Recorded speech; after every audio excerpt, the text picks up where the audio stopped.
Now it's time for Monty in the Morning. Hey, yo, man. Indeed it is the Monty Show, live on YouTube, listening on podcasts wherever you are. Again, big shout out to Spotify and Stitcher Radio, Apple iTunes Podcasts. You guys are powering the podcast. Really appreciate everybody who listens to the show. You want to find it? Just do a Google search. The Monty Show, M-O-N-T-Y, The Monty Show is where you find us. Jake, should we update our fine followers and subscribers on the Xbox giveaway? Yes. We are so close you can almost taste it. Not really sure that you can taste it. The point is it's pungently close. Okay. We are at 483 subscribers on YouTube. Good job. When we get to 500, this Let's bad go. boy right here, we are going to give away an Xbox Series S the show after we get to 500. We are tabulating all of the names. Tabulation. All you have to do is subscribe on YouTube, take a screenshot of it. Yes, you can post on Instagram or Twitter. It's the number one question we get about this contest. Yes, post it on Instagram or Twitter, but you have to tag both of us. The Monty Show, M-O-N-T-Y, The Monty Show, or SLC Supercars. We only have, 17 subscribers to go. Once we get to 500, we're giving this thing away. By the way, somebody did ask me what we're going to do when we get to 1,000. I'm not sure. I'm not sure yet. Probably one night in Bangkok. I have no idea how we're going to top giving away an Xbox, but we will figure it out. So just subscribe, get us to 500, and we'll worry about 1,000 after that. Good morning, Gabe Ledley. First one in. Why don't we start this here program by discussing NFL draft or NBA first? You know, you're probably, let's go NBA. Let's go NBA. The Suns and Jazz are tied at the top of the Western Conference. That game Friday night in Phoenix was certainly interesting. We told you we thought that the Suns would win by 20. They did. They won by 21. And I know that there is a built-in excuse that Don and Mike Conley are out, and that the Suns are actually not better than the Jazz if Conley and Mitchell are playing. I don't believe that I buy that. And Jake, I guess my question for you is, are the Suns better than the Jazz no matter who's playing?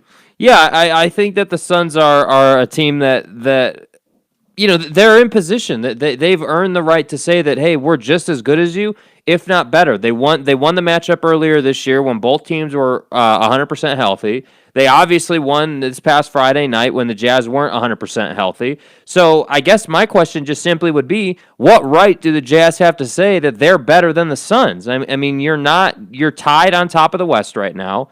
You've lost the individual matchup, which was an excellent game. I don't think that would be. I don't think we need to go as far as to say the Jazz would lose like a 7-game series to the Suns. I think it'd be extremely close, and I think it comes down to who executes at a higher level. But I also can't find myself saying that the Suns are outright better than the Jazz. I think that they are a team that is literally as close to even with the Jazz as you could possibly be, because I think that the Suns, as a team, execute at a much higher level with what they're trying to do than the Jazz, execute. I think the Jazz oftentimes kind of get lost in the minutia of the game, where, we did see it Saturday night.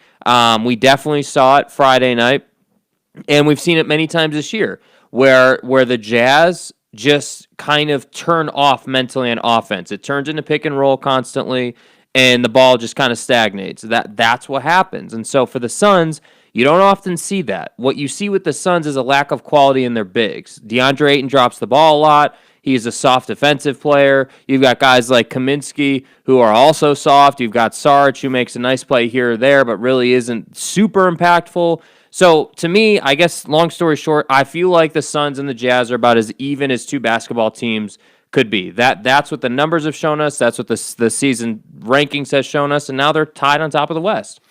Yeah, I don't know that it's that simple or that cut and dry. My opinion is the Suns are slightly better. I think we're seeing the real weakness of this Utah Jazz team is its depth.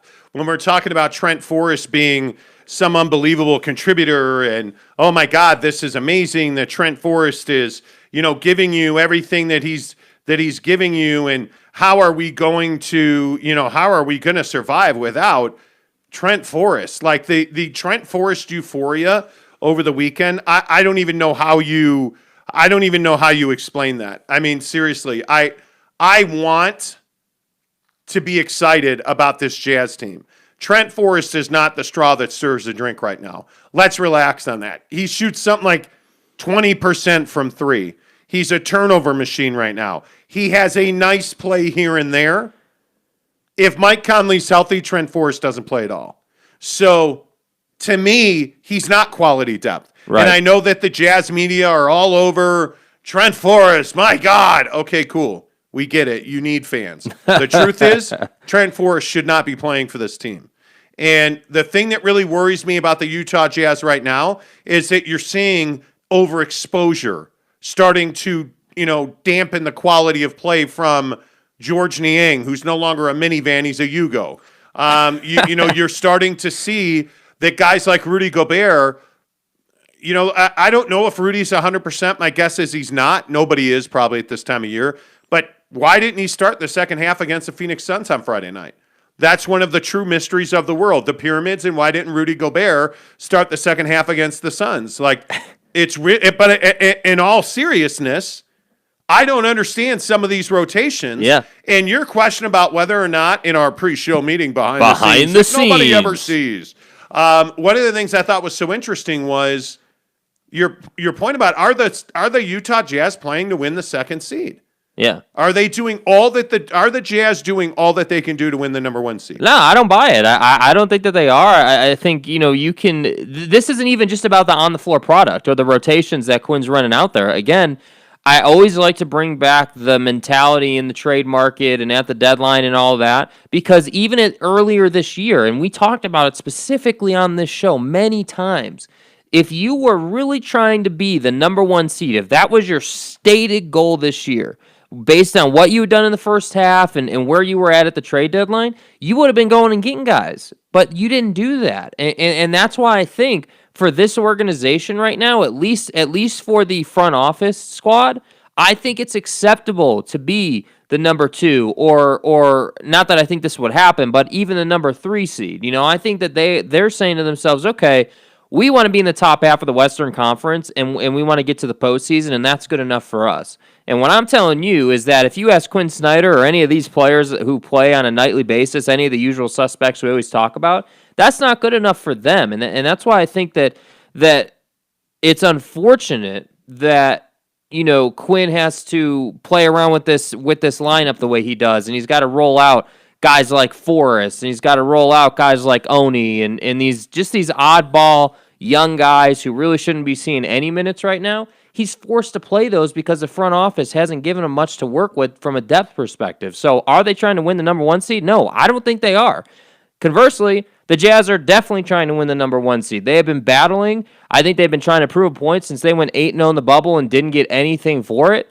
And I think it's showing now. I think you've seen a healthy Devin Booker. I think like last night is a perfect example of the Suns finding the middle in terms of resting players.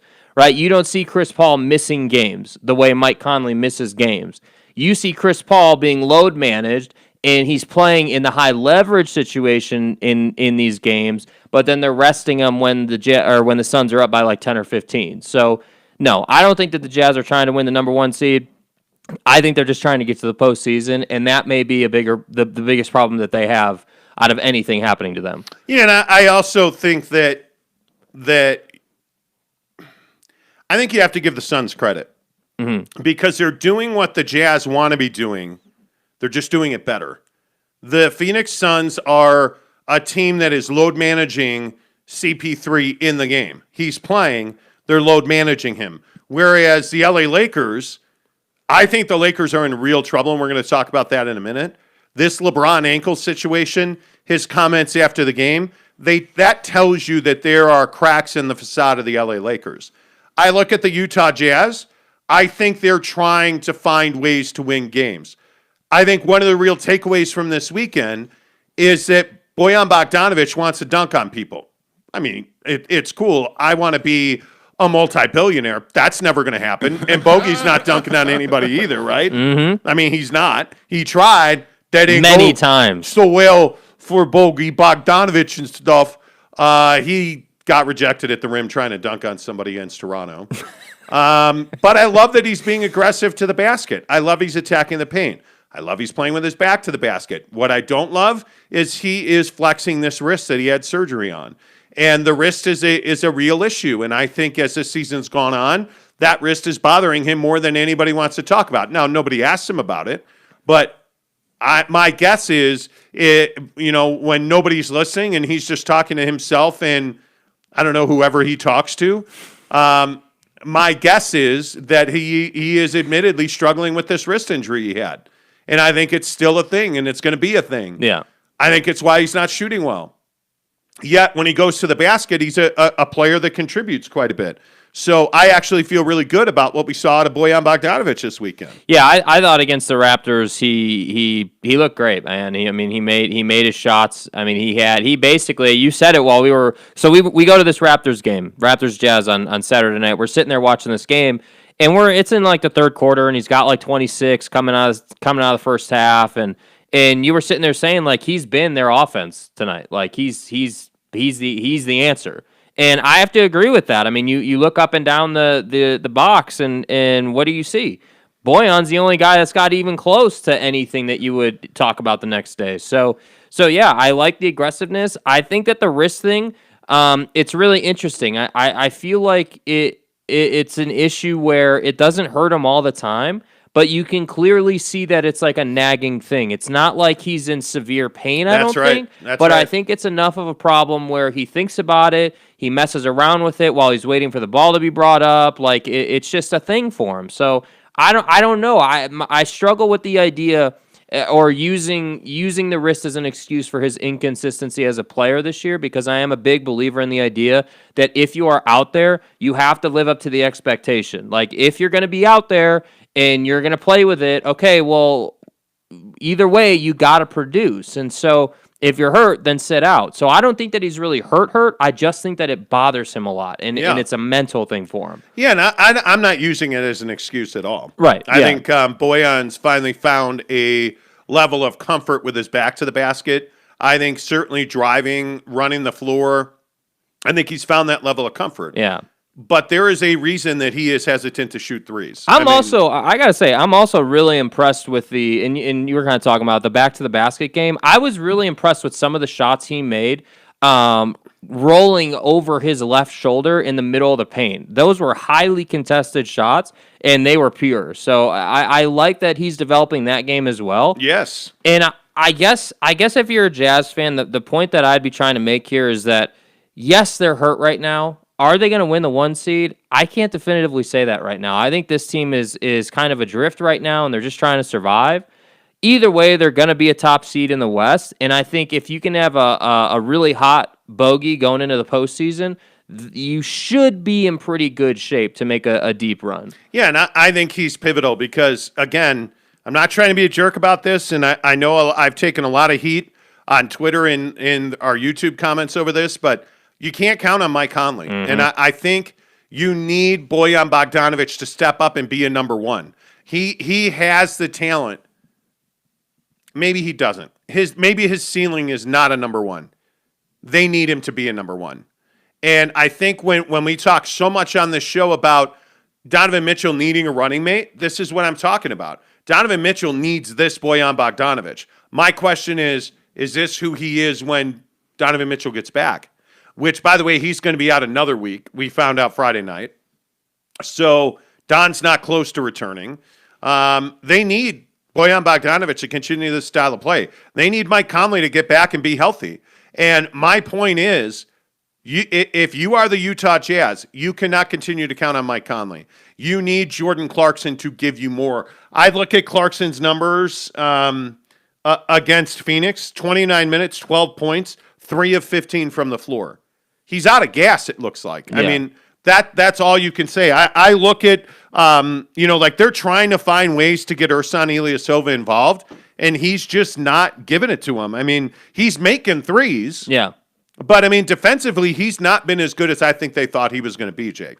Yeah, and I give the guy a lot of credit, for having a short memory in terms of shooting. I mean, again, Saturday night against the Raptors, there were several shots where I was like, wow, I'm surprised he took that shot, and a couple of them went in. But, yeah, defensively, Ersan's not the only one who's really struggling. You brought up Clarkson. I think he struggles defensively. I frankly, what I saw in person, which is a lot of the stuff that you don't get to see when you're watching games on TV, I saw a lot of Jordan Clarkson making small mental errors that led to turnovers, getting a timeout called, and then Quinn Snyder pulling him aside one-on-one to give him an earful about it and talk to him and, adjust it and, keep him locked in. So I think guys like Clarkson, Ersan, I think Bogey even had a couple of small moments where I was like, what are you doing there, man? What are you thinking? You're driving into 3 guys in the middle of the paint. I think this team has been through a lot this year. I think the injuries to Don and Conley are a much heavier weight to bear than what we see on TV.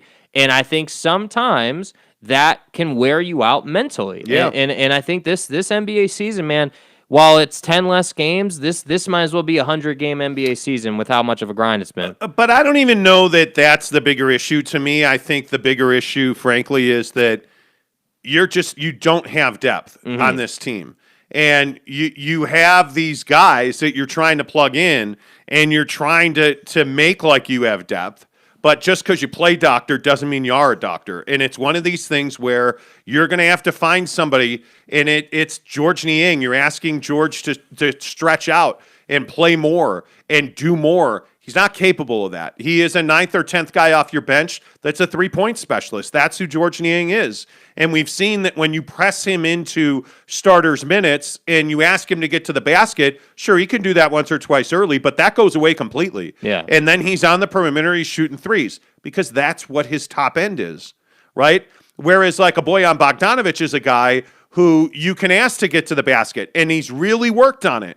You can see he's put in minutes to trying to put depth into his game, and I give him credit for trying to dunk on dudes, and that didn't go that well, but he is getting to the basket. That little fadeaway in the middle of the paint, that's a nice little addition to his arsenal, and frankly, I think it makes a huge difference for them. Let's get some of your comments on the good old YouTube machine. Make sure you give us a thumbs up. If you're a first-timer here on the show, please subscribe to the show. When we get to 500 subscribers, we are going to give away this Xbox to somebody who subscribed, took a picture, tagged us on Twitter or Instagram, The Monty Show, or at SLC Supercars. Tag us on Instagram and Twitter with that picture, and we're going to put you into the drawing. We only need 17 more subscribers. It's crazy how fast we went from 350 to 500. Yeah.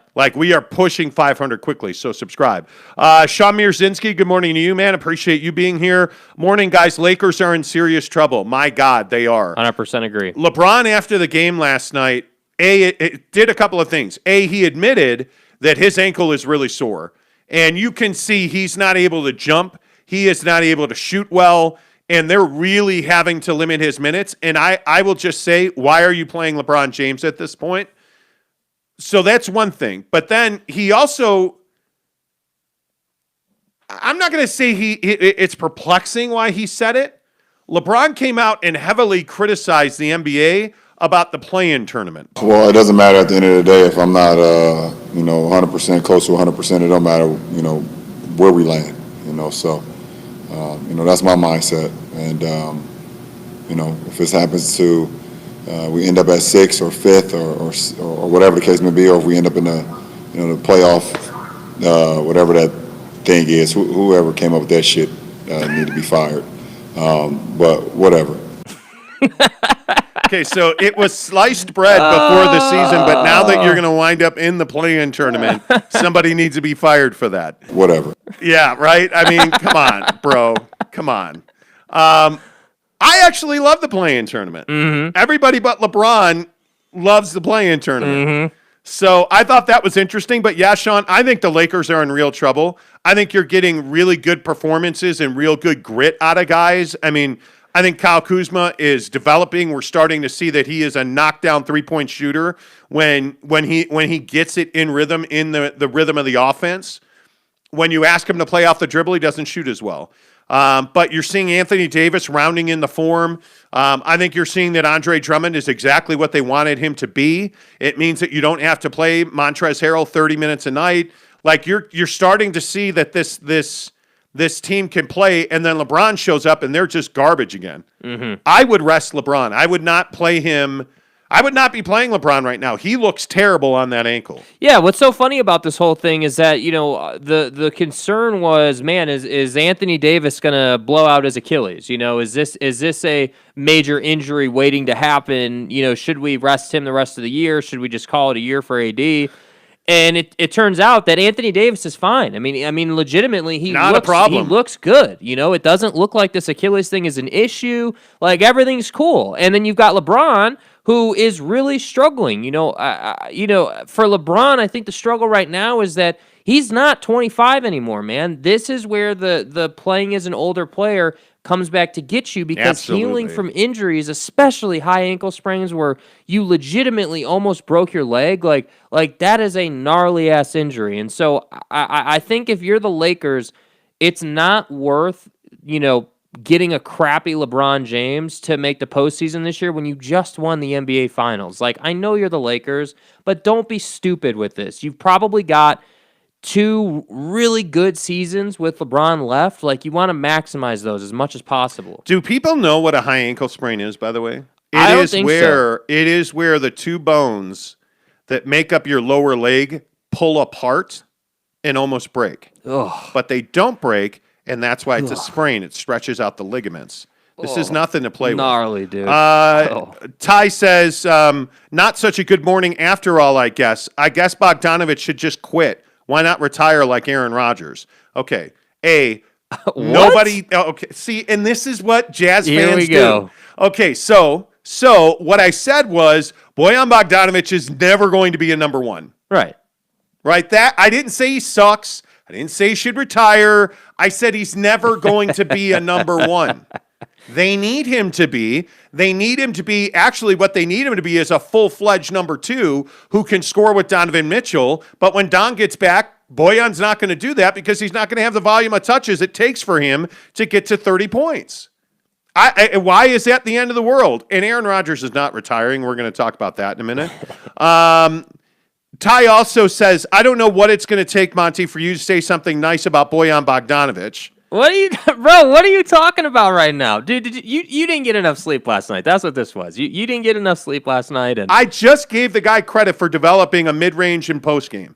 I didn't sleep for the past 2 nights because of this. I was that upset. I don't know what more I can say about that. James Knight says Trent Forrest got minutes to allow Jingles to rest. And come on, Monty, give Bogey credit. He dug himself out of a hole and is playing well now. Bro, what is everybody tripping about right now this morning? Like, I don't understand. It's not like you said the guy was awful. Like let's be clear.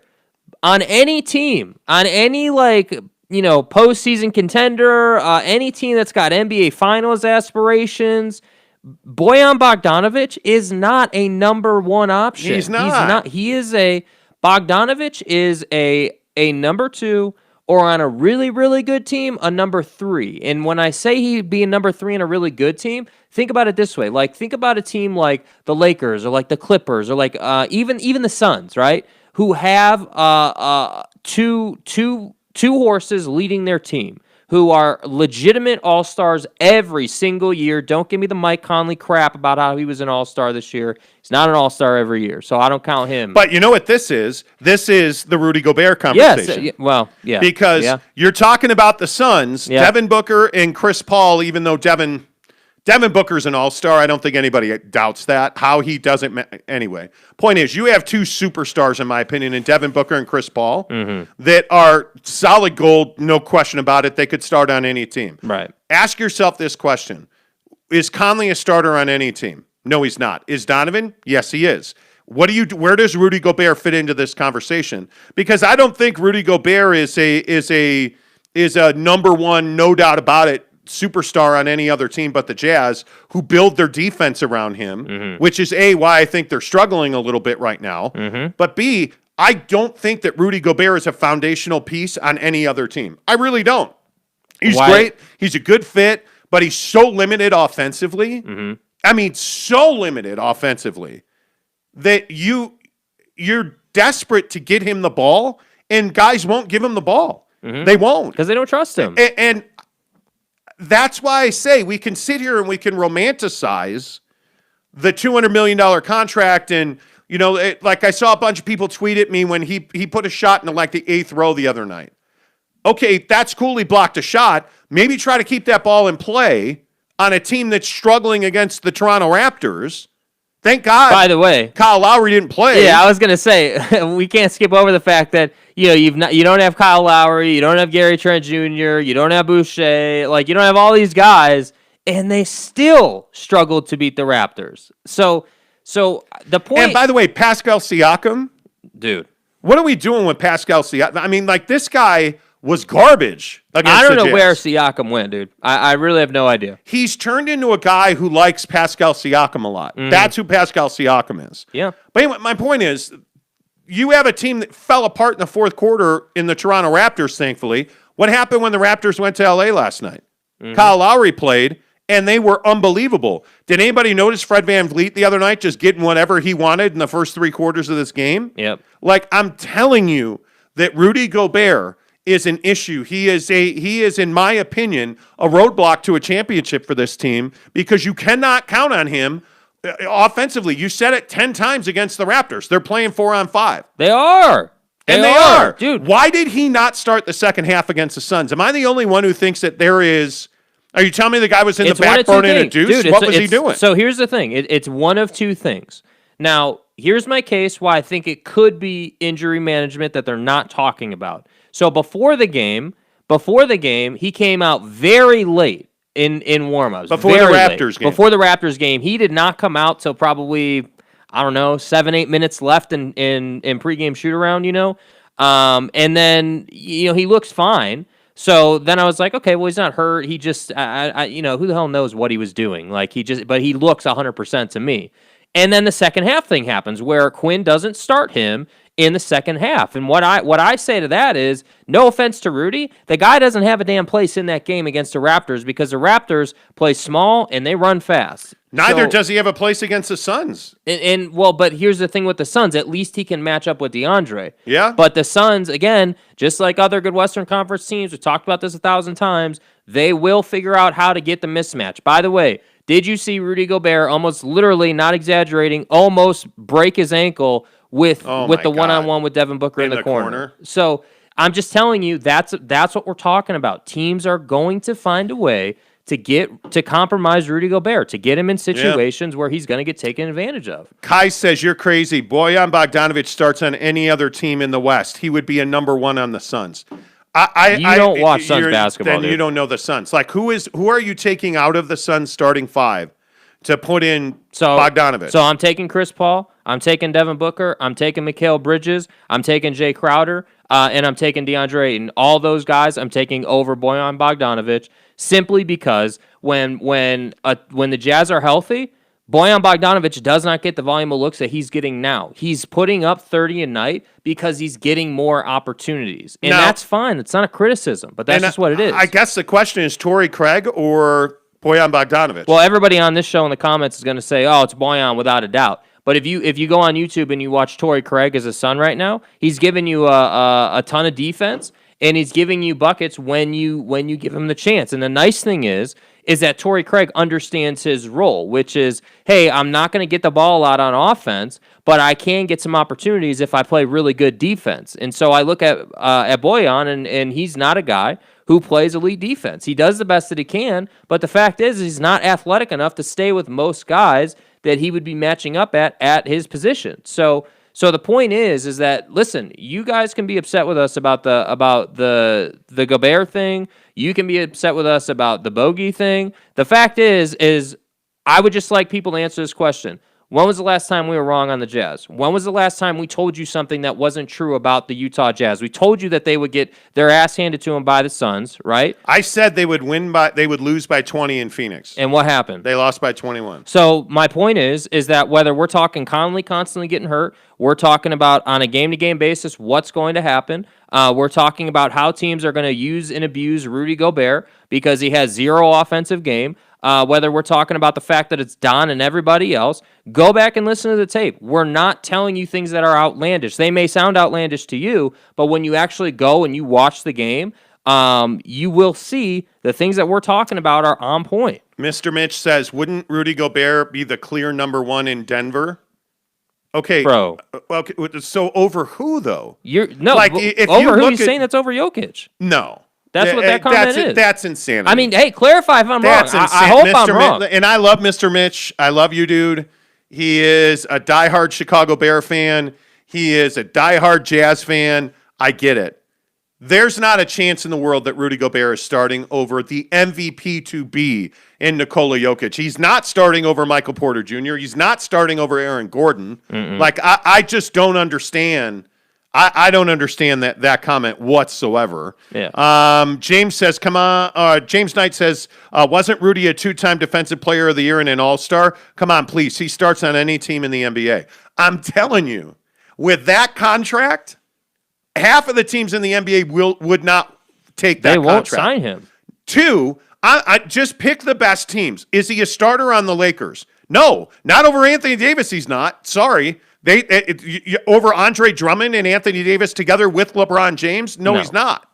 He starts on, I guess he would start on the Clippers. Yeah. I would put him on the Clippers and say he starts. But the question is with their offense, how do you work in Rudy to that offense? Here's the thing.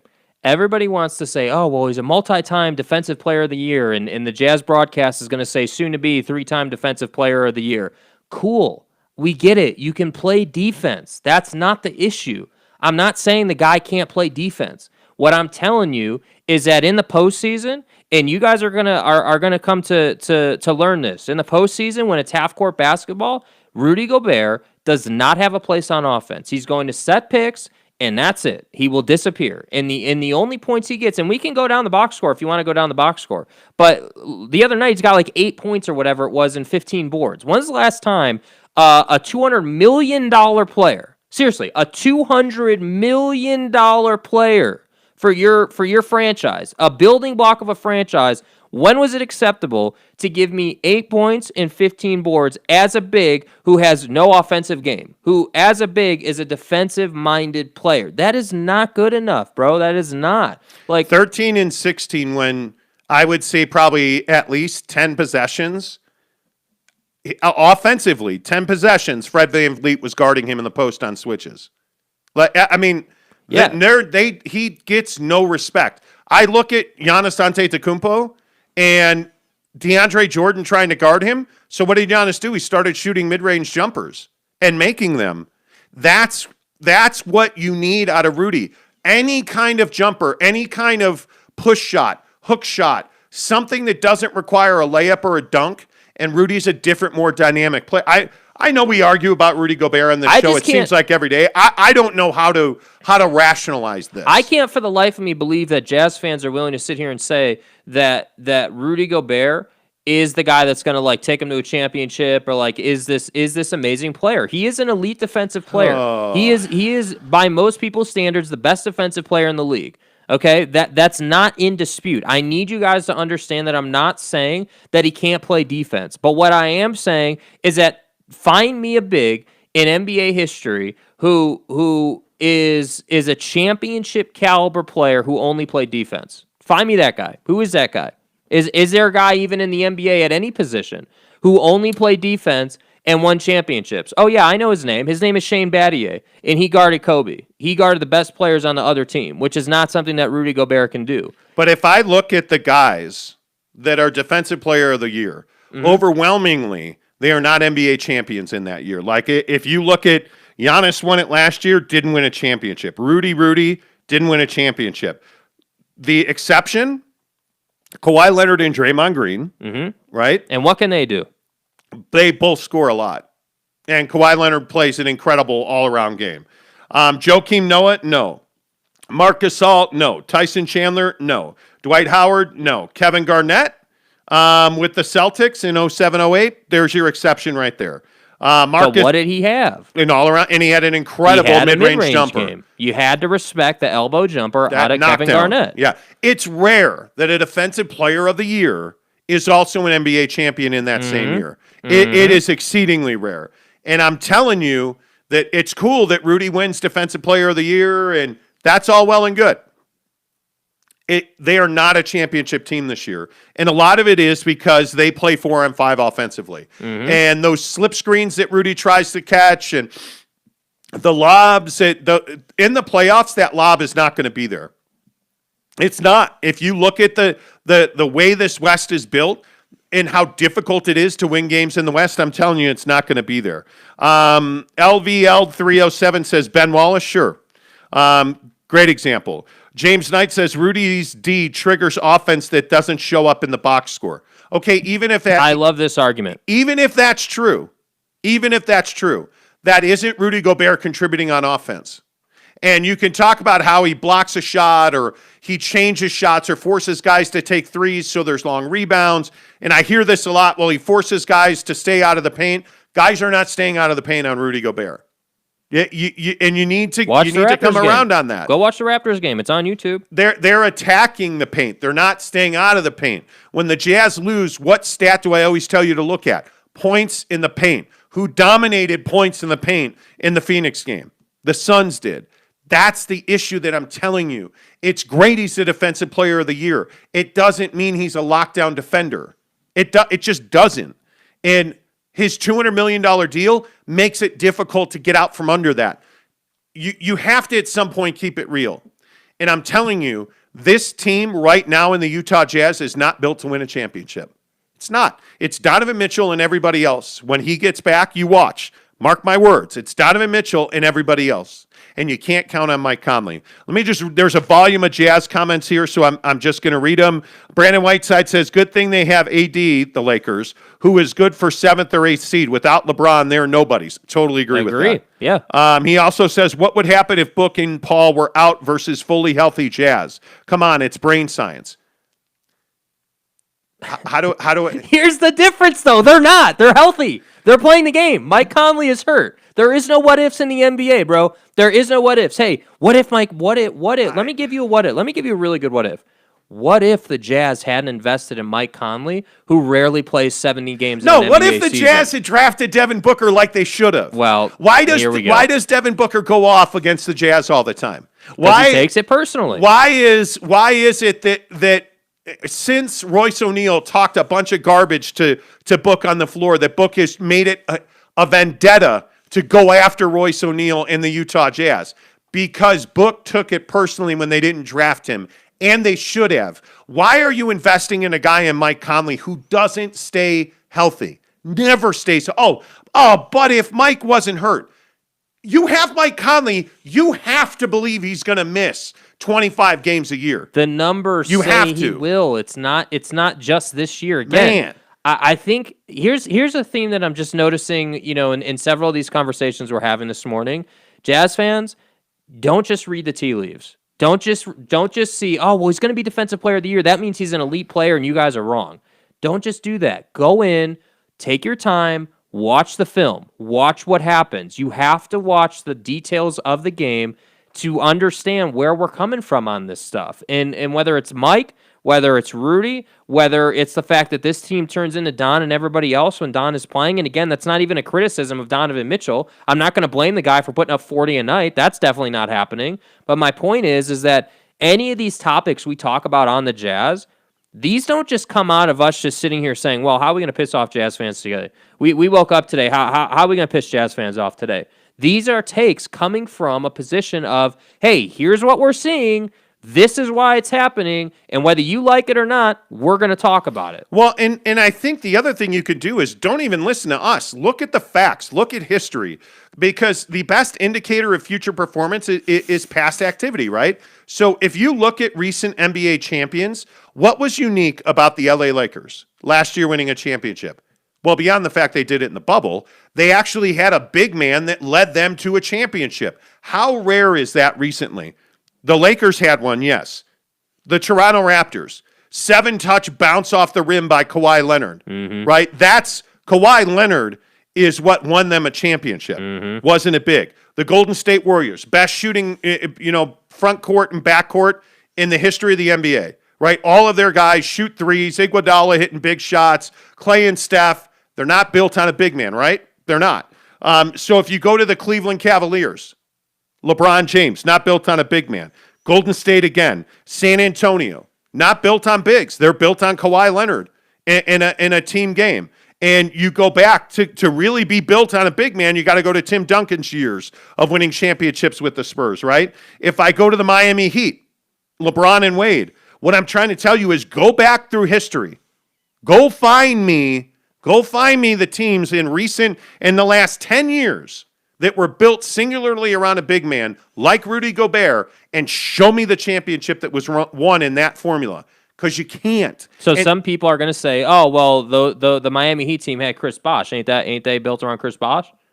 Some people are going to say that, and I'm going to say, no, really? They're not. They're not. They're built around LeBron James and Dwayne Wade, and by the way, Ray Allen out of the corner. Yeah, that's what they're built on. That's what they're built on. Like Rudy Gobert is a good player, but you don't pay him $200 million and then say, "Well, now we're going to win a championship." The expectation can't be, we're paying our center $200 million, we're going to win a championship. Like in today's NBA, tell me how that makes sense. Tell me how that makes sense. It doesn't. It makes no sense. It doesn't unless you are Anthony Davis and you're able to hit threes and you have an elbow jumper and a corner jumper. And by the way, anybody remember him sending the Nuggets home on that wing three? Anybody remember that? The thing I struggle with is Jazz fans, you have to keep it real. That's what I would say. I look at where this team is right now. You're relying on Mike Conley to get healthy because if Mike doesn't come back from this hamstring, you have 8 games left in the season. There's not a lot of time for you to fully recover from a hamstring. And there's a lot of time for you to fall in the standings. And these are vital games. Yeah. These two against San Antonio. San Antonio's fighting to be in the playoffs. They're a 500 team. You think they're going to roll over, or this is like without, again, Mike Conley's out tonight, so no Donovan Mitchell, no Mike Conley. I mean, this is going to be a very difficult game to win. Yeah. It is. James Knight says, I think the Spurs could be tough with their mid-range capabilities. Yes, I think so. Dude. Marcus says, there's nothing wrong with keeping it real. I appreciate you guys, even as a Laker fan. Well, but that's all we do. And I'm a Laker fan. I grew up in Chicago watching Mike and the Bulls. I'm a Laker fan now. I have been since the 80s when it was Lakers and Celtics on CBS, right? The Lakers are not a championship team this year. The injuries have been too much. Too much. Without LeBron and Kuzma's not developed, I don't think the Lakers are a championship team. Steve Ling says, so the 76ers don't have a chance either. Okay, what part of this conversation are you struggling with? What do the 76ers have in a big man? Something just a bit short of Anthony Davis. If you're a Jazz fan, I would think you know that Joel Embiid can hit threes from the elbow with the game on the line, which is exactly what he did to beat you in Philly. If you think Joel Embiid and Rudy Gobert are similar players, this is not even a conversation I'm willing to entertain because they're not. They're not even close to similar players. No, I think it goes without saying that Joel is by far the better player. Yeah, and Embiid is, and Brandon Whiteside says Embiid is always injured. He is. He has been hurt a lot. He's always dinged up. There's no question about it. I mean, but that's the thing, and this is a lesson that Jazz fans would be wise to learn.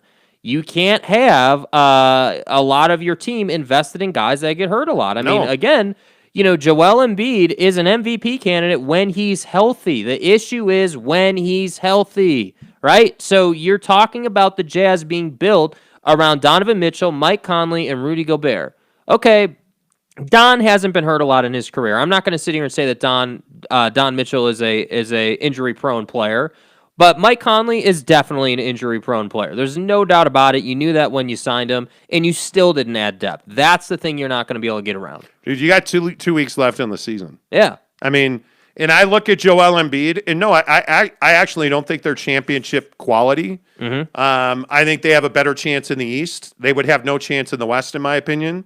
But I look at Brooklyn. Brooklyn's a good example of this. Brooklyn's losing games because guys are hurt, because James Harden's out, because you're not playing KD a full load yet. Like, you have Kyrie Irving going to the strip club and, like changing religions and missing games, like in the middle of the season. And for those of you who don't know the story, seriously, Kyrie Irving changed religions. He committed to Islam. So he missed multiple road trips as part of that process, and then went through Ramadan where he had to fast during sunlight, so he wasn't, in the middle of a season. Like, it's amazing to me. All of that to say, no, I actually don't buy that that the Philadelphia 76ers are championship quality right now. Yeah. But Joel Embiid is exponentially a better player than Rudy Gobert, If especially offensively. If the one-on-one matchup didn't show you that, I don't know what you were watching. Yeah, Uros Petrovic says, Rudy can't even dribble. His straightforward game is very easy for players like Jokic to game. It is, because all you have to do is pull him away from the basket. If you have an Embiid and Anthony Davis, an Andre Drummond even, guys that have a little bit of a mid-range, Rudy is much less effective, impactful defensively. Because, and again, I go back to the Clipper loss in L.A. where they switched him on to Patrick Beverley. I go to the Suns switch the other night with Booker in the corner, where Rudy almost fell down, going the wrong direction, trying to guard, of all people, Devin Booker. Why would you? I don't know how that's even. I understand how the play developed and how it happened, but my point is how is that ever a reality if you're the Jazz defense?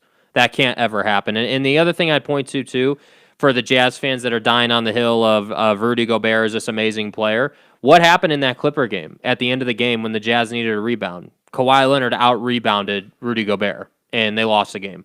Yeah, it's a problem. And this is DeAndre Ayton. Playing tip ball up in the air with Rudy Gobert because he's more athletic. Milady Shabajabubu, says the problem with being a fan is it means you're fanatical. Jazz fans seem to have blinders on this morning. Even I know this isn't Stockton and Malone. Who are we trying to kid? Well, that's a hardcore take, dude. That is. Dude. But I just think if you're a Jazz fan, I would just take a step back. And I would say, if you lose one or two of these games to San Antonio, I think it's going to be very difficult for you to win the one seed. I think you have to win these two games. Every game when you're tied and actually you're behind the Suns for first in the West based on head-to-head, if it ended today, the Suns would have home court advantage throughout. You would not. And I think that's every game's a must game, and these San Antonio games are huge. Yeah. Huge. These two games are really important. And the real question is, what's going to happen when you face Denver at the end of the week? Because that's coming. That to me. So, to me, if we're being realistic about this week, I think they're going to split the San Antonio back-to-back. And then I think when you get to Denver, ask me what the injury report looks like, because that's a game that they need to be healthy in. That Denver game's going to be critical because Denver's only, 3 out, I think, in the West. And that's why I'm saying, I know it sounds outlandish, but we're sitting here this morning talking about them not being the 1 seed. They could potentially be the 4 seed. I hope people understand that. Like that is still a possibility. If they were to lose, what'd you say? They have 8 left. Let's just say, not that I think it'll happen, but if you were to lose 7 of your last 8, the Suns win most of their games. Denver wins most of their games. Denver's the red Clippers, hot. There could be, it's a small chance, but there could be a reality where you fall to the 3rd or 4th seed. That could happen. So it's not like they're just on some cakewalk to finish the season. Do you realize the Denver Nuggets are 9-1 without Jamal Murray? Yeah. And a lot of it is Michael Porter Jr. Everybody said that, again, go back and listen to the show. I know I keep saying that, but go listen to the show. Everybody said, oh, well, the Nuggets are done. It's over. They're out to the pasture. No, they're not. They are not. They're not. You were right. You were absolutely right. I think that you have to give Mike Malone a lot of credit, head coach of the Nuggets, and you got to give Jokic a lot of credit because what they're doing right now is they're operating through Jokic, and he's the decision maker. Well, and by the way, now you know that Memphis, Golden State, and San Antonio are going to be in that 8, 9, 10. I mean, New Orleans is just done. They're out of it. It's too far back. Yeah, it's too far. I mean, this is a measuring stick. If you're the Jazz, don't you think the Spurs are coming in here to prove a point? Oh, absolutely. I mean, every there's team's no giving doubt the about Jazz that. the best. There's no team. doubt. Yeah. And they have Golden State coming up. I mean, I'm telling you that, yes, the Jazz have an easier schedule, but their schedule's not easy without Donovan Mitchell and without Mike Conley. And it looks like Donovan's going to miss that Nuggets game. And that's going to be a tough loss. All right. Make sure you hit subscribe. If you're new to the channel, we're giving away this Xbox Series S. All you have to do is hit subscribe and then take a picture of that. Post it that you're subscribed to our YouTube channel. Post it on Twitter or Instagram. Yes, you can use either one. I get a lot of questions about that. We'll take a submission on Twitter or Instagram. Post that photo, tag The Monty Show, Monty, The Monty Show on Twitter and Instagram, SLC Supercars on Twitter and Instagram. Saw a Porsche GT3, by the way, getting a ticket the other day in South Jordan. Good to see you, SLC Supercars. On Twitter, and you're entered to win. All you have to do is take a picture that you're subscribed, tag The Monty Show, tag SLC Supercars, post it on Twitter or Instagram. You're entered. As soon as we give away, or as soon as we get to 500 subscribers, we will give away this Xbox Series X. Wait, one more question on the NBA. Do you think the Nuggets are championship caliber? I would put Philly ahead of Denver, but you just said Philly's not going to win. I don't think the Nuggets. Jamal Murray's awfully clutch. Mm-hmm. And that's what you will miss of him. They're fine without him handling the ball. Can Michael Porter Jr. snap nets with the game on the line? Yeah. That's the question. Yep. Because Jokic will be doubled, and a lot of times we're already seeing he's tripled. Somebody's going to have to hit that open jumper. Aaron Gordon or Michael Porter Jr. will have to do that. Yeah. So that said, but on that note, I do think if we're being serious about the Nuggets, and this applies to the Jazz too, I think that the path to the NBA Finals is obviously easier with a bum Lakers team right now with injuries. And then you've got, obviously, yes, Jamal Murray being out, and the Clippers tend to lose themselves in the postseason. It's hard to describe what happens to them other than to say that they just tend to lose themselves. Yes. They tend not to show up. They tend not to win games that they should win. So, if we're being serious, I think the Suns, the Jazz, and the Nuggets are the biggest threats in the West right now in terms of the NBA Finals. Yeah, we'll see. Vladimir Svedik, you two have no idea. Jazz will win the championship because other teams have only 2 superstars and the Jazz have 5 great players who are not superstars, but they know very well what they're doing. Oh man, I needed that laugh. That must have been a joke, right? That must have been like that must have been like Listen. Yeah. Linda, listen to me. I want to agree with that. I would love nothing more for the Jazz to win a championship. Would be very good for this show, very good for Jazz fans. The Jazz are not winning a championship this year. I don't know if I will, I guess, run nude and mow my private lawn on the public streets of Utah. I don't know what I'll do. In my eyes, he's the greatest to ever do it. If you do that, you're the greatest of all time, bro. I don't know what I'll do, but I know the Jazz are not winning a championship. Mm-hmm. Not with the way this team's built. It's not going to happen. Akil Jean-Pierre says MPJ hit that big shot game 5 against the Clippers. He did. True. Leandri Unreal. Sorry. Who the fuck is that guy? Exactly. Once Rudy is pulled out of the paint, it kills Utah's entire defense. And the bad part is Utah don't need Bojan. It's Bojan, please. Or Conley, and we paid a ton for them. I hope Utah makes a move and brings in the right piece. Yeah, that would have been like 8 weeks ago. Yeah. But, we've had that conversation. Yeah. Good morning. Sakshay Jazz says, I'm really afraid of Jazz versus Lakers in a 2-7 in a first-round matchup. League won't let Lakers lose in the first round, especially to the Utah Jazz. Here comes the... Yeah, we'll put the foil on the windows and stuff tomorrow. I want to get to Aaron Rodgers. Let's switch gears and talk a little A-Raj. Again, I just say screw you, Green Bay. I am very happy that Aaron Rodgers is dumping you the way he dumped Danica and Olivia and his family. And I can't stand Green Bay or Aaron Rodgers. Mm-hmm. Now, having said that, oh man, I cannot wait for him to be a Denver Bronco. Mm-hmm. This is going to be amazing. Yeah, I don't know how we got here. Look, and I want to play this Aaron Rodgers bite because I think this goes back to the very origins of when we should have been like, uh-oh, or we actually should have been like, because this bite right here from the Pat McAfee show, Aaron Rodgers and Pat McAfee are friends, and Aaron goes on that show a lot. Aaron Rodgers said this several weeks ago about his contract situation. Your contract is a topic of conversation in a lot of places because you're Aaron fucking Rodgers. Have you heard a lot of this? And what are your kind of thoughts on, the speculation of your future at this point and where we're at right now on April 5th, 2021? Nothing's really changed. My future is really, a lot of it's out of my control.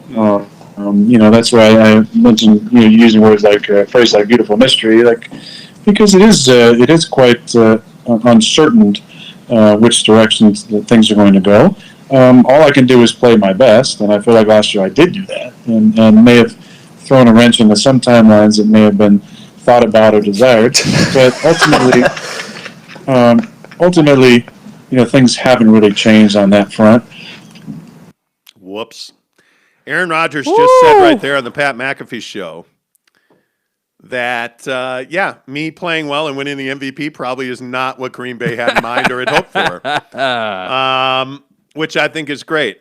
So then, and we can, I guess we can go round and round about this because now we're going to play Matt LaFleur, the head coach of the Green Bay Packers, who was awkwardly asked yesterday, hey, what's going on with Aaron Rodgers? I know the reports out there.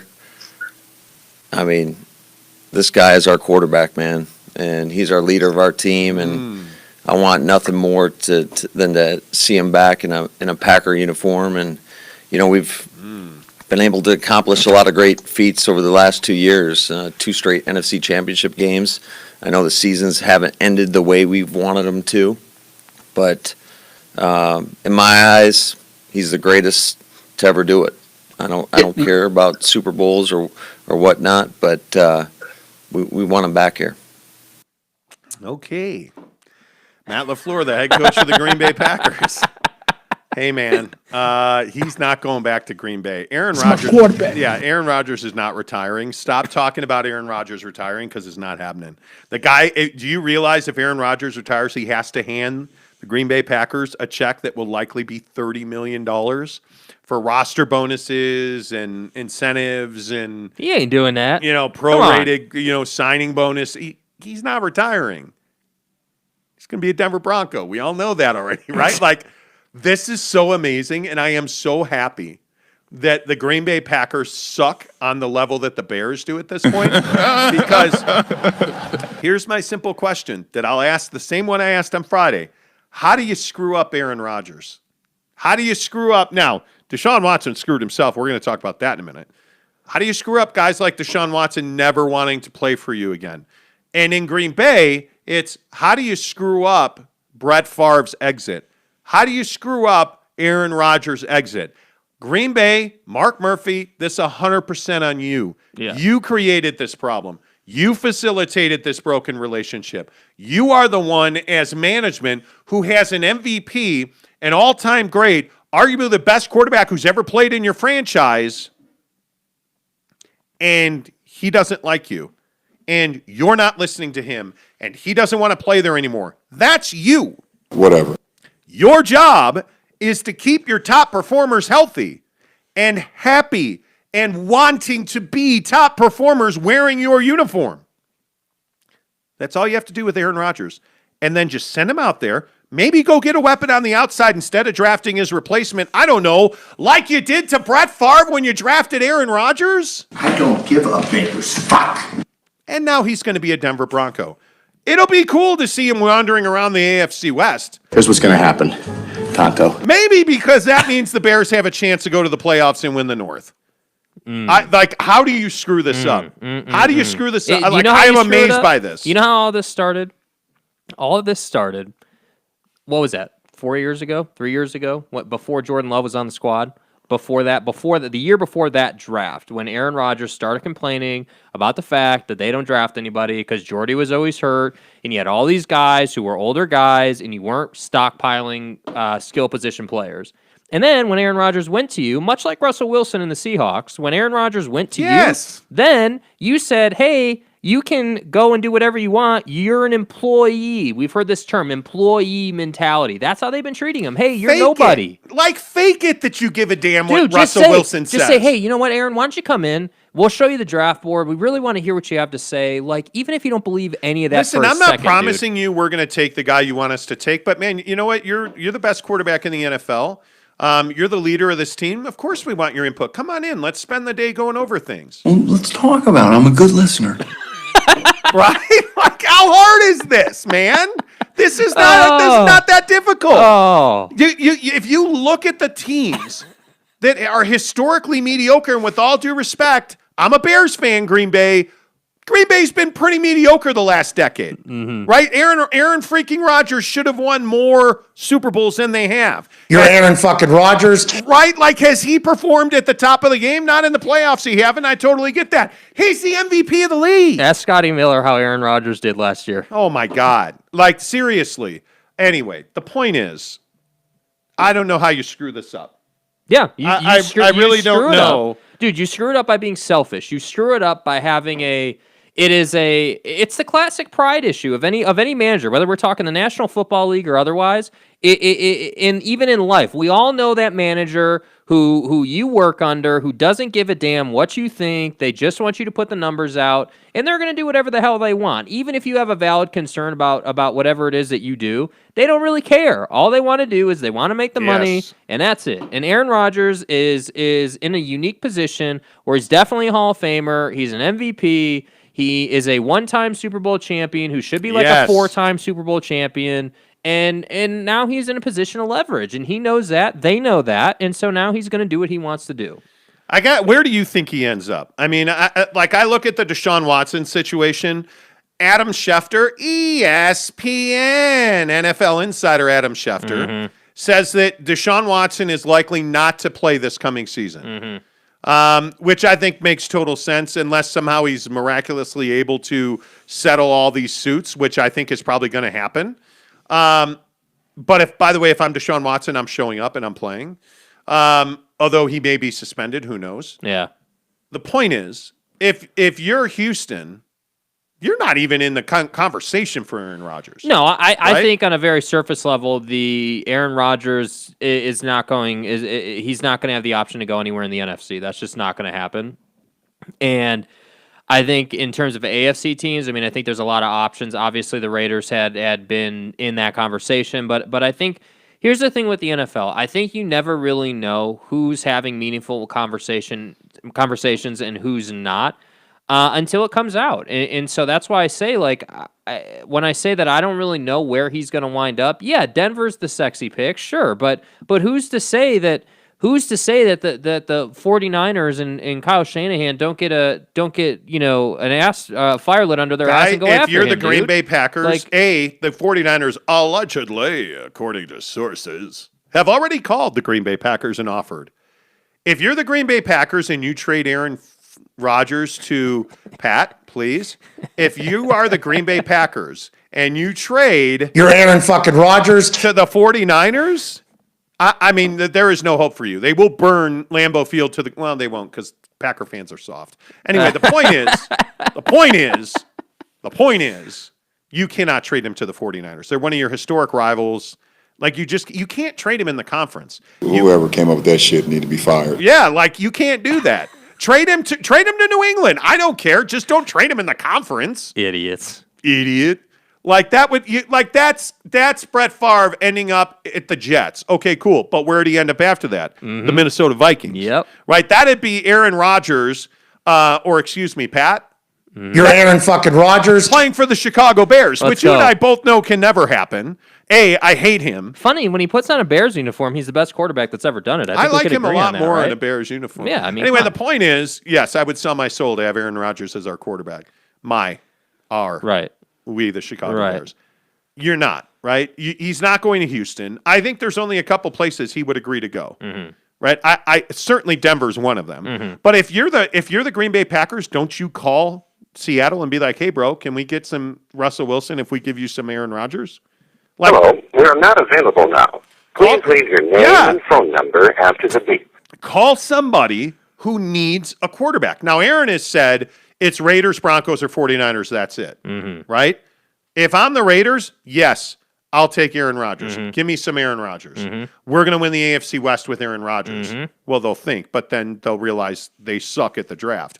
But anyway, the point is, if you put Aaron Rodgers in the AFC West, Denver immediately becomes Kansas City's biggest fear. If you put him in Las Vegas, they become an exponentially better team. Yeah.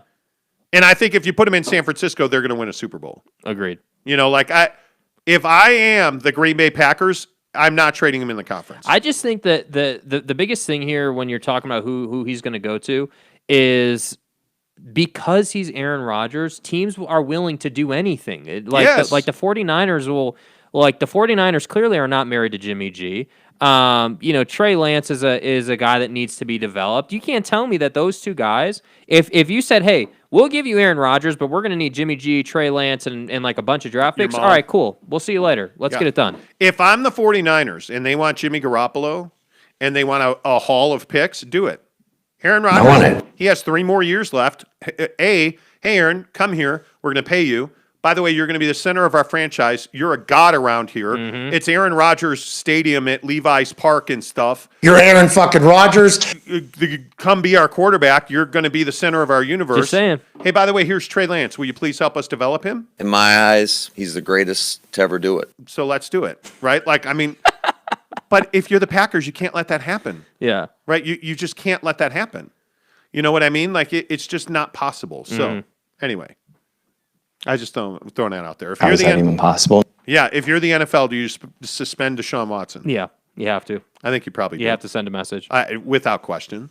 I think you cannot allow him especially if these cases don't get settled, you cannot allow Deshaun Watson to play while he's got 20-something sexual assault lawsuits going on. Yeah, it's just a bad look. I mean, especially after all the things that have happened over the years. The NFL is I give as much as I'm not a fan of Roger Goodell, I do give him and the NFL credit for at least doing some things to curb the idea that they condone domestic violence and the poor treatment of women by their players. I agree. Mike Kazbouche something says, who do you guys think won the NFL draft? The San Diego, now call me the LA, we play in the Rams Stadium Chargers. I don't think there's any question that Slater from Northwestern, great pick. But I also think that Asante Samuel Jr., phenomenal pick. Should have been a first rounder. I love the Chargers in the draft. And I do like, Justin Fields to the Chicago Bears is a nice little pickup. That's a nice little move. And we talked about this the other day. I mean, I really like Justin Fields. He said and did all the right things Friday and Saturday in Chicago. Yeah. And I feel like Justin Fields is going to be a guy that's going to contend to start for this team. And hopefully he will. I don't know that we have any idea what the Bears' plan for him is, but certainly I think there's a legitimate shot that he will. The other thing I think that you have to look at with these teams and who won the draft, you're not going to know this until after this coming season. Because when you draft guys like Zach Wilson, and maybe BYU won the draft, by the way, we should talk about that. But you draft a guy like Zach Wilson with the Jets, Zach Wilson will not determine his success or failure in New York. The Jets will. And you have a new regime there, obviously, and the Jets are going to determine how successful Zach Wilson is. Yeah. I mean, I look at Trevor Lawrence in Jacksonville. I mean, I think you have a lot of questions there. Drafting an unknown commodity at quarterback and a guy who says he's not hell-bent on winning a Super Bowl to play for an unknown commodity. Yeah. And Urban Meyer in the NFL is a real risk. Yeah. That's a real risk. I think, though, the thing for Jacksonville is that you were already going to suck, so why wouldn't you take the risk? Oh, I don't think there's any doubt you were drafting him there. Yeah. I think they're going to be one of the more fascinating stories. Yeah. But you know what? I think I look around the NFL. I don't see a team that did better or made better decisions than the Los Angeles Chargers. I just think with Justin Herbert there, you have to do everything that you can do to, to protect him. Yeah, I think that they are making decisions for the long term, and I think it's brilliant. I think for so many years when we were in Phoenix covering the Cardinals every day, I think we saw that they were not making good decisions for now or the long term. When you draft two quarterbacks 2 years in a row, you're making bad decisions. Yeah, so there's no doubt about that. Yeah. Anthony Huff says, love the show. Appreciate you. Hey, by the way, if you're here, give us a thumbs up right now on this program. Subscribe, and you can win this Xbox Series S. As soon as we get to 500 subscribers, we're giving that bad boy away. And I'm going to look right now. Currently, we are still at 483. We got time. Let's go. Get in. Subscribe. Hopefully that ends in the next 2 days. Because by the way, if you're subscriber 501, you're not in this thing. Just telling you. Yeah. It's 500 or less. Yeah. All right, let's update you on a couple of non-sports stories. The renovations at Casa de Monte are over. Thank God. The bathrooms are done. Well, 99%. They got to come back and do some touch-up and whatnot. So it's not done? It is done for the most part. Okay. Just trying to clarify. We saved about $3,000 in what should we call it? You're a shitty contractor rebate? Yeah, so walk us through that conversation. So he says, hey, I want the rest of my money, and then you say what? It was awkward as hell is what it was. Me and Mrs. Monty are up there, and he's essentially saying, hey, I'm done. Mm-hmm. And we're like, well, no, you're not. You got to do these 5-6 things. Hey, this baseboard. Hey, that baseboard. Hey, this tile, that grout, this, that, this. Mm-hmm. He's like, hey, yeah, I also want to get that. I also want to get the money you owe me. And I was like, well, and I think I said something to the effect of, well, yeah, about that. Here's what's going to happen, Tonto. We're not feeling like and I said to him, we're not going to be paying you the entire balance. And he said, oh, okay. And we just explained it to him. You kind of ruined our Easter. It's been 2 months because he had originally promised this job would be done out the door in 2 weeks. And this is what this particular contractor did, which is why we won't use him again. He overpromises and massively underdelivers. Mm-hmm. So he's like, oh, yeah, this job will be done in 15 minutes. And then it's like 15 weeks. And he's like, oh, the door will be here tomorrow. And it was like 3 weeks later. Yeah. Cabinets, stone. Shower glass. Everything. Yeah. Painted the door the wrong color, like all this stuff. Yeah. And so we told him, hey, time-wise, you ruined Easter. Time-wise, this has been something we've had to live with for 2 months and 1 week. And so we basically wrote him down $3,000. Mm-hmm. And he paid 100% for the new cabinets he had to reorder. He paid 100% for reordering. It turned out, by the way, I don't know if I told you guys this, that the reason the door was late was not because of the tempered glass machine. Mm-hmm. They drilled the holes for the hinge in the incorrect spot. The company that manufactured the glass. This revelation came out in a conversation in the bathroom the other day with the contractor. We're in there looking at the glass, and we still don't have like the water guards for this glass frameless door we have. And he's like, yeah, they drill the holes in the wrong spot, or this would have been here on time. I'm like, what? So they had to remake the larger piece of glass that forms the door. Dude. And he just accidentally let that slip the other day. Like, just Bro, what are you talking about, man? All this stuff. So we basically saved $3,000 on the job. Okay, Was it worth that? It wasn't. The headache. I spent the month of April. The month of April was very frustrating for me at the Alpatory. And I still had a great month. I met my monthly goal that I put up for myself every month. Like, I met my goal, but it was still frustrating. And I feel like a lot of it was I was distracted at work because I had contractors coming and going. Like, on a daily basis, we had to, pen our dogs up in the basement. Mm-hmm. So every time a mouse farted upstairs, they go crazy and they bark everywhere. And it's going to go into crisis lockdown mode here at the house. Yeah, and it was in crisis lockdown mode. Screw you, Jake. Anyway, the point is, it was in crisis lockdown mode at times. And then, the contractors would be upstairs working, and you get this little knock on the wall. Knock, knock, knock. Hello? Have a question? And it's like, okay.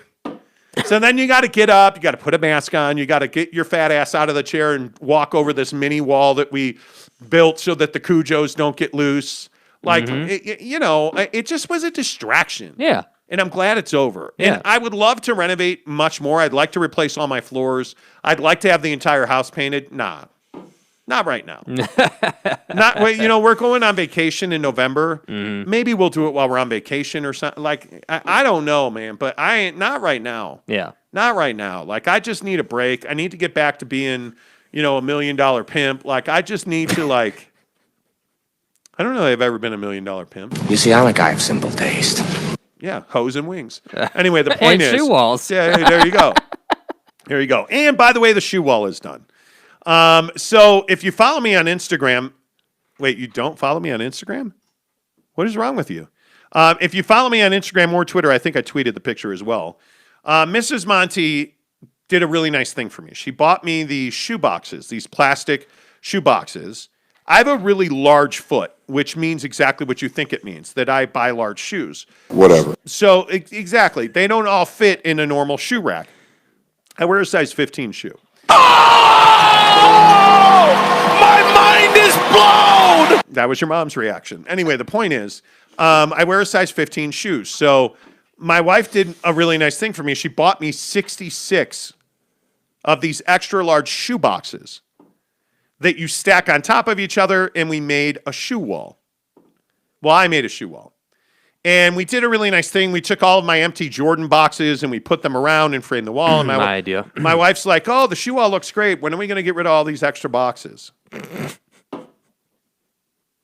it's like, hey, you did this really nice thing and then you ruined it. It's really unfair. By saying mean things. And, like, there's no reason to talk about, like, I think, and my wife is kind of a bitter person, so she says mean things to hurt my soul. That's why she talks about throwing out my shoe boxes. Like, that hurts me. I don't give a baker's fuck. Yeah, like, she doesn't. But, like, it hurts me in my soul when she says stuff like that. So I said to her, well, if I get to hit your coffee machine with a hammer, we can throw out my shoe boxes. And what do you know? All of a sudden, the shoe boxes were fine. The point is, I'm kidding about all of this. I'm pumped. She is like, yeah, the only thing I don't like is the shoe boxes. All right, we're going to move on here.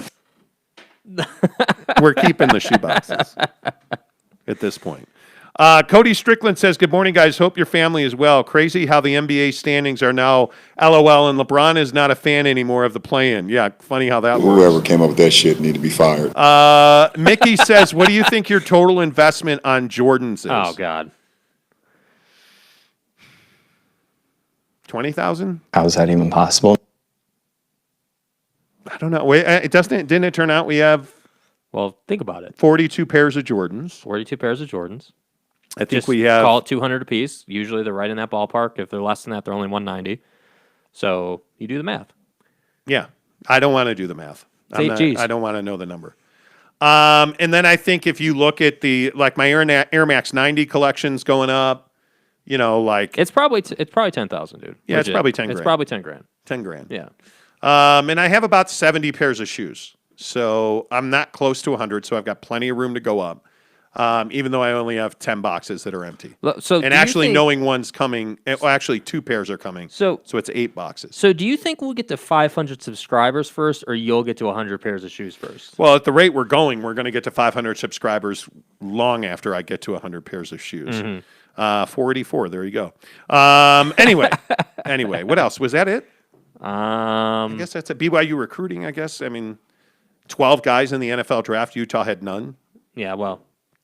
But granted, all their draft eligible players went back to Utah. Yeah. But, I mean, putting 5 guys in the NFL draft and with the number 2 overall pick. Yep, 5 guys drafted. 12 total after the undrafted signees. Yep. I mean, that's a great draft, man. I mean, I know, so again, 5 guys drafted, 7 were undrafted signings. So, I mean, that's still, you put 12 guys in the NFL this weekend. Yeah. I mean, that's what you did. By the way, Cody Strickland made a joke. Oh boy, here we go. Do you have an extra room just for your shoes? LOL. Yes. Why is that funny? Yes, I do. I have an entire bedroom that's just for my shoes. That's going to be a closet room, actually. We're going to turn it into a closet room. So, yeah, we have a closet room. I don't think there's anything wrong with that, but, No. I think most people probably don't have that, but, Well, not all the everybody's fancy me. players, Not everybody's me. All Yeah. right. If you're watching this video, make sure that you give us a thumbs up. We appreciate you being here. Again, hopefully we get there today. I don't know if we'll get there today, but make sure you hit subscribe. Take a picture of the subscription. Tag us on Twitter, The Monty Show, SLC Supercars. Put it on Twitter, and you'll have a chance to win this Xbox S Series. No strings attached. Brand new in the box. Series S, please. Series X. Thank you. That's right. I was chastised for that last week. Thank you. An Xbox Series S. Brand new in the box. 100% yours. Yes, we'll ship internationally. God bless all of you in the Philippines, China, Taiwan, Belarus, Bosnia-Herzegovina, Australia, New Zealand, Germany, the UK. Hello, everybody in the UK. Screw you, Man United. Chelsea won again this weekend. Until tomorrow, Jake, say forever blue. Forever blue.